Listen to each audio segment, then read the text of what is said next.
Idol, anong magandang workout sa ectomorph para maging V-taper? Actually, sorry to say there's no special workout. Maging consistent ka lang. Siyempre, pag nag-back ka, lat pull down, tsaka rows para sa V-taper. Naka-calorie deficit ka, konti kinakain mo, nababurn mo yung fat para makita yung abs mo, matanggal yung fat sa nakaharang sa abs.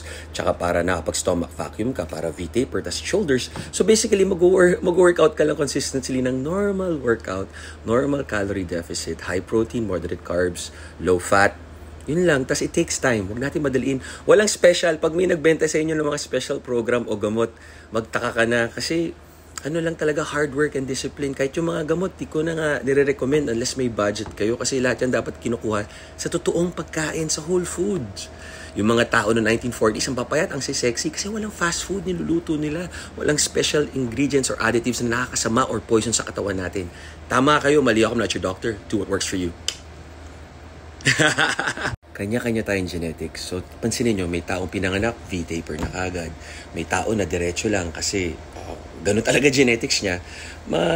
Ma-enhance ng konti, mababawasan sa workout, pero usually genetics yung magdidictate kahit hard work and discipline. May mga taong swerte lang, ang ganda ng genetics nila. Yung iba hard work, pero yun na talaga yun eh. So, just hard work, consistent sa workout.